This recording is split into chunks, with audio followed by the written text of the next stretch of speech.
আসসালামু আলাইকুম। সবাই কেমন আছেন? তো আশা করি ভালো আছেন।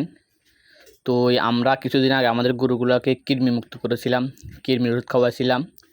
তো আপনারা সবসময় গরুকে কৃমি ওষুধ খাওয়াই। ২ দিন পর থেকে আপনার লিভার টনিক, জিঙ্ক খাওয়াবেন, না হলে গরুর সমস্যা হয়। তো আমরা আমাদের গরুগুলোকে কৃমি ওষুধ খাওয়াবার পর আমরা আজকে বাজার থেকে লিভার টনিক আর জিঙ্ক নিয়ে আসলাম।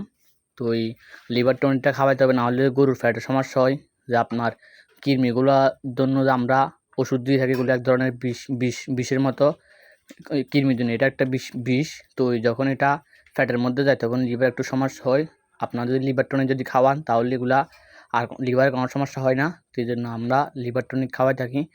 তো আমরা দেখেন লিভার টনিকটা নিয়েছি 760 টাকা দিয়ে।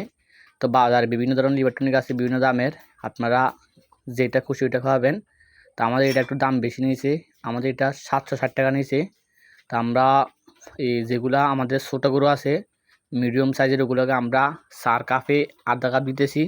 আর আমাদের দেখতেছেন বড় গাভীটা, এটাকে ধরুন 1 কাপের মতন দিছি। তো আপনারা সবসময় গরুকে কৃমি ওষুধ খাওয়াবার পর 2 দিন পর থেকে লিভার টনিক খাওয়াবেন, নাহলে গরুর লিভারের সমস্যা হয়। তো আপনারা এটা মাছবি খাওয়াবেন। বাজারের মধ্যে বিভিন্ন দামের লিভার টনিক আছে, আপনারা যেটা খুশি ওটা নিয়ে আসবেন, সমস্যা নাই। তো আমাদের এটা একটু দাম বেশি নিছে, আমাদের এটা 760 টাকা নিছে। তো ওই লিভার টনিক খাওয়ার আপনারা জিঙ্ক অথবা ভিটামিন খাওয়াবেন। গরুর কৃমি খাওয়াবার পর গরুর খাওয়ার একটু রুচি কমে যায়, খেতে চায় না। তো আপনারা লিভার টনিক আর জিঙ্ক অথবা ভিটামিন খাওয়ালে আবার গরু আগের মতো খাওয়ার দাওয়া সঠিকভাবে খায়।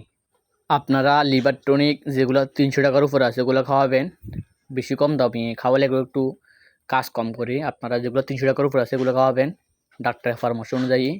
তো লিভার টনিকটা খাওয়াতে হয়, নাহলে গরুর লিভার সমস্যা হয়। তো আমরা প্রতিবার এরকম গরুকে কৃমি ওষুধ খাওয়াবার 2 দিন পর থেকে আমরা লিভার টনিক, ভিটামিন, জিঙ্ক এগুলো খাওয়াই থাকি। এগুলো খাওয়ালে গরু আগের মতো আবার সব কিছু সঠিকভাবে খায়।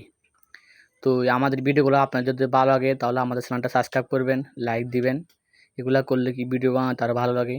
তো আর আপনারা সবসময় গরুর ঘর সবসময় পরিষ্কার রাখবেন, পরিষ্কার পরিচ্ছন্ন রাখবেন। ঘর পরিষ্কার রাখলে সবসময় গরুর রোগ জীবাণু অনেকটা কমে যায়। তো আপনারা সবসময় গরুর ঘর একদম পরিষ্কার রাখার চেষ্টা করবেন।